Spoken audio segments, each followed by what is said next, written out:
ಶ್ರೀ ಸದ್ಗುರು ಸಿದ್ಧಾರೂಢಾಯ ನಮಃ. ಗುರು ಬ್ರಹ್ಮ ಗುರುರ್ವಿಷ್ಣು ಗುರುರ್ದೇವೋ ಮಹೇಶ್ವರ ಗುರು ಸಾಕ್ಷಾತ್ ಪರಬ್ರಹ್ಮ ತಸ್ಮೈ ಶ್ರೀ ಗುರುವೇ ನಮಃ. ನಮ್ಮ ಚರಿತ್ರೆಯ ನಾಯಕರಾಗಿರ್ತಕ್ಕಂಥ ಬ್ರಹ್ಮರ್ಷಿ ಶ್ರೀ ಮಡಿವಾಳ ಶಿವಯೋಗಿಗಳು ಗರಗದ ಮಠದೊಳಗೆ ಕಾಲ ಕಳೆಯುತ್ತಿರುವಂಥ ಸಮಯದೊಳಗೆ ಒಮ್ಮೆ ಸಂತಾನಹೀನರಾಗಿರ್ತಕ್ಕಂಥ ಮಕ್ಕಳು ಇಲ್ಲದೇ ಇರತಕ್ಕಂಥ ಈ ದಂಪತಿಗಳು ಸ್ವಾಮಿಗಳ ಸನ್ನಿಧಿಗೆ ಬಂದ ಅವರಿಗೆ ನಮಸ್ಕರಿಸಿ ಅವರ ಸೇವೆಯೊಳಗನ ಮಠದಲ್ಲಿಯೇ ಕಾಲವನ್ನು ಕಳೀಲಿಕ್ಕೆ ಪ್ರಾರಂಭ ಮಾಡಿದರು. ಯಾಕಂದ್ರೆ ಅವರಿಗೆ ಸಂಸಾರದೊಳಗೆ ಯಾವುದೇ ಬಗೆಯಾಗಿರ್ತಕ್ಕಂಥ ಆಕರ್ಷಣೆ ಆಗಲಿ ಆಸಕ್ತಿಯಾಗಲಿ ಉಳಿದಿರಲಿಲ್ಲ. ಹೀಗಾಗಿ ಅವರು ಕೊನೆಗೆ ಸದ್ಗುರುವಿನ ಪಾದ ಸೇವೆಯನ್ನು ಮಾಡಿ ಆದರೂ ನಾವು ಜೀವನವನ್ನು ನಡೆಸೋಣ ಅಂತೇಳಿ ತಿಳ್ಕೊಂಡ ಭಕ್ತಿಯಿಂದ ಅವರು ದಿನಾಲು ಅಜ್ಜನವರ ಮಠದೊಳಗೆ ಸೇವೆಯನ್ನು ಮಾಡ್ತಾಯಿದ್ರು. ಹಿಂಗೆ ಕೆಲವು ಕಾಲ ಗತಿಸಿದ ಮ್ಯಾಗ ಅವರ ಒಂದು ಭಕ್ತಿಪೂರ್ವಕ ಸೇವೆಯಿಂದ ಸ್ವಾಮಿಗಳು ಸಂತುಷ್ಟರಾಗಿ ಒಂದು ದಿವಸ ಆ ಇಬ್ಬರು ದಂಪತಿಗಳನ್ನು ಕರೆದ ಆ ಒಂದು ಹೆಣ್ಣು ಮಗಳ ಗಂಡನ ಸಮಕ್ಷಮದಲ್ಲಿಯೇ ಈ ಮಡಿವಾಳ ಶಿವಯೋಗಿಗಳು ಏನು ಮಾಡ್ತಾರೋ ಅಂತಂದ್ರೆ ಅವನ ಹೆಂಡತಿಯನ್ನು ಬಂಜೆಯಾಗಿರ್ತಕ್ಕಂಥ ಅವನ ಹೆಂಡತಿಯ ಮೊಲೆಯನ್ನು ಶಿಶುವಾಗಿ ಸ್ತನಪಾನವನ್ನು ಮಾಡಲಿಕ್ಕೆ ಪ್ರಾರಂಭ ಮಾಡ್ತಾರೆ.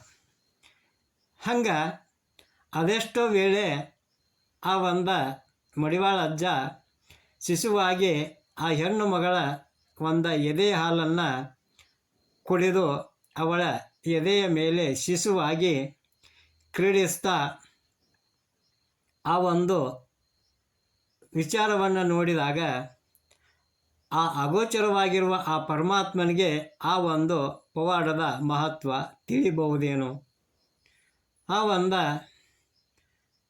ಆ ಹೆಣ್ಣು ಮಗಳ ಎದೆಯ ಮೇಲೆ ಶಿಶುವಿನಂತೆ ಶಿಶುವಾಗಿ ಮಲಗಿದ ಮಹಾಸ್ವಾಮಿಗಳು ಆ ಒಂದು ಶಿಶುವಿನಂತೆ ಕ್ರೀಡಿಸಿ ಮೊಳೆಗುಡಿದು ಶಿಶುವಾಗಿಯೇ ದಣಿದು ಮೇಲೆದ್ದಾಗ ಆ ನಂತರ ಸ್ವಾಮಿಗಳು ಮೊದಲು ಹೆಂಗಿದ್ರು ಹಂಗೆ ಆದರು. ಈ ಒಂದು ತಾಯಿಯಾಗಿ ಆ ಸ್ವಾಮಿ ಶಿಶುವನ್ನು ಎದೆಯ ಮೇಲೆ ಮಲಗಿಸಿಕೊಂಡ ಮೊಲೆಗೊಡುತ್ತಿರ್ತಕ್ಕಂಥ ಹೆಂಡತಿಯನ್ನು ಶಿಶುವಿನಂತೆ ಶಿಶುವಾಗಿ ಶಿಶುವೇ ಆಗಿ ಮೊಲೆಗೊಡುತ್ತಿದ್ದ ಮಹಾಸ್ವಾಮಿಗಳನ್ನು ನೆಟ್ಟ ನೋಟದಿಂದ ಬೆರಗಿನಲ್ಲಿ ಮೈ ಮರೆತು ನೋಡುತ್ತಿದ್ದ ಆ ಗಂಡನು ಯಾವುದೋ ಒಂದು ಪ್ರೀತಿ ವಾತ್ಸಲ್ಯದ ಲೋಕದೊಳಗೆ ವಿಹರಿಸ್ತಿದ್ದ. ಕಣ್ಣು ಮುಂದಿನ ಸ್ವಾಮಿ ಹೆಂಡತಿ ಮರೆಯಾಗಿ ಮಾತೃ ವಾತ್ಸಲ್ಯ ನಿರ್ಭರೆಯಾದ ತಾಯಿ ಶಶೈವ ಶಿಶು ಲೀಲೆಯಲ್ಲಿ ಲೋಲನಾಗಿ ಮೊಲೆಗುಡಿದಂಥ ಶಿಶುವು ಆ ಇಬ್ಬರೂ ತಾಯಿ ಮಕ್ಕಳು ಆ ಮನದ ಕಣ್ಮುಂದೆ ಅವನಿಗೆ ತೇಲ್ತಾ ಇತ್ತು. ಇಂಥ ಒಂದು ಹೃದ್ಗರ್ಭದೊಳಗೆ ಗುಪ್ತವಾಗಿ ಪ್ರವಹಿಸತಕ್ಕಂಥ ಮಾತೃವಾತ್ಸಲ್ಯ ಪ್ರಕಟವಾದಂಥ ಒಂದು ಮೊದಲ ಅನುಭವ ಅದು ಆ ಹೆಣ್ಣು ಮಗಳಿಗೆ.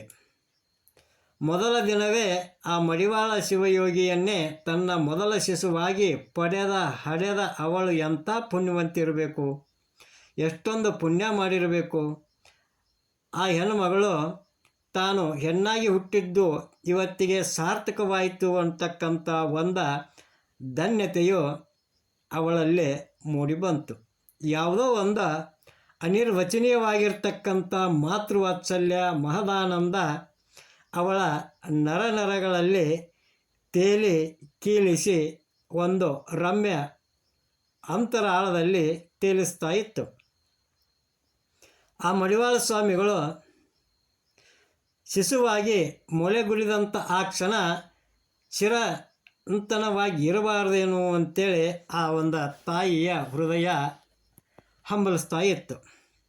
ಆ ಶಿವಯೋಗಿಗಳು ಆ ಶಿಶು ರೂಪದಿಂದ ಮೇಲೆದ್ದು ನಿತ್ತರೂ ಅವಳು ಮಾತ್ರ ಇನ್ನೂ ಹೊರಗಿಕೊಂಡೇ ಆ ಒಂದು ಭಾವನಾ ಲೋಕದಲ್ಲಿಯೇ ಆ ಒಂದು ಮಡಿವಾಳ ಶಿಶುವನ್ನು ಹೃದಯದಲ್ಲಿ ಬೋರ್ಗರೆದು ಉಕ್ಕೇರುತ್ತಿದ್ದಂಥ ಮಾತೃವಾತ್ಸಲ್ಯದ ಸಹಸ್ರ ಕರೆಗಳಿಂದ ಅಪ್ಪಿ ಅಲುಗಿಸಿ ಮುದ್ದಿಟ್ಟು ಇನ್ನೂ ಮೊಳೆಗೊಡುತ್ತಲೇ ಇದ್ದಳು. ನಿಂತಿದ್ದಂಥ ಮಹಾಸ್ವಾಮಿಗಳು ತಾಯಿ ಎಂದು ಕರೆದಾಗ ಅವಳು ತನ್ನ ಕಲ್ಪನಾ ಲೋಕದಿಂದ ಹೊರಗೆ ಬಂದ ಬಾಹ್ಯ ಪ್ರಪಂಚಕ್ಕೆ ಕಣ್ತೆರೆದು ಆವಾಗ ಆ ಹೆಣ್ಮಗಳು ಎದ್ದು ನಿಂತು ಆ ಮಹಾಸ್ವಾಮಿಗಳ ಪಾದಗಳಿಗೆ ಶಿರಸಾಷ್ಟಾಂಗ ನಮಸ್ಕಾರವನ್ನು ಮಾಡ್ತಾಳೆ. ಹಂಗೆ ಅಲ್ಲೇ ಎದುರಿಗೆ ಇದ್ದಂಥ ತನ್ನ ಪತಿಗೂ ಕೂಡ ಅವಳು ನಮಸ್ಕಾರವನ್ನು ಮಾಡಿ ಅಲ್ಲೇ ನಿಂದಿರ್ತಾಳೆ. ಆವಾಗ ಆಕೆಯ ಗಂಡ ಕೂಡ ವಾಸ್ತವವಾಗಿರ್ತಕ್ಕಂಥ ಪ್ರಪಂಚಕ್ಕೆ ಇಳಿದು ಅವಳನ್ನು ತನ್ನ ಮನಸ್ಸಿನೊಳಗನ ಹರಿಸ್ತಾನೆ. ಆವಾಗ ಮಹಾಸ್ವಾಮಿಗಳು ಆ ಹೆಣ್ಣು ಮಗಳನ್ನು ಕುರಿತು, ತಾಯಿ, ನಾನೇ ನಿನ್ನ ಮಗ, ಮೊದಲನೇ ಮಗ ನಿನ್ನ ಒಂದು ಸ್ತನ ಕುಂಭದಿಂದ ಕೋಡಿಯಾಗಿ ಹರಿಯುತ್ತಿದ್ದಂಥ ಆ ದುಗ್ಧಾಮೃತವನ್ನು ಯಥೇಚ್ಛವಾಗಿ ಮನದನೆ ಕುಡಿದು ನಾನು ಸಂತುಷ್ಟಾಗೇನುವ.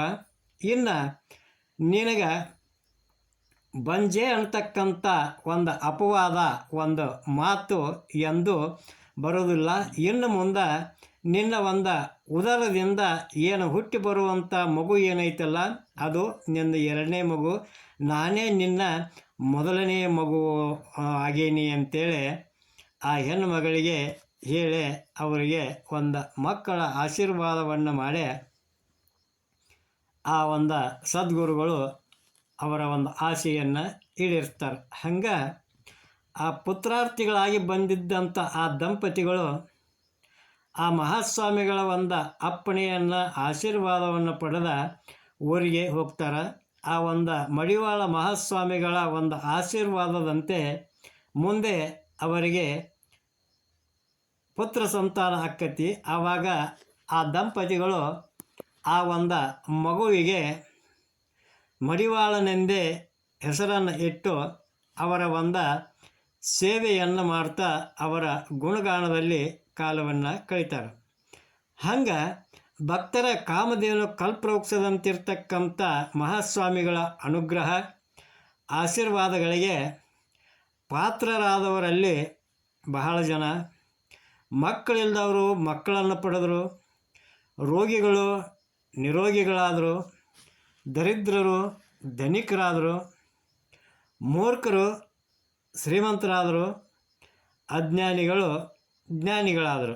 ಹಿಂಗೆ ವಿವಿಧ ಭಕ್ತರ ವಿವಿಧ ಒಂದು ಪ್ರಕಾರದ ಇಷ್ಟದಂತೆ ವಿವಿಧ ಫಲಗಳನ್ನು ಕೊಡುತ್ತಾ ನಡೆದಿರಲು ಆ ಮಡಿವಾಳ ಸ್ವಾಮಿಗಳ ಯಶೋಗಾಥೆಯು ಬೇಡವೆಂದರೂ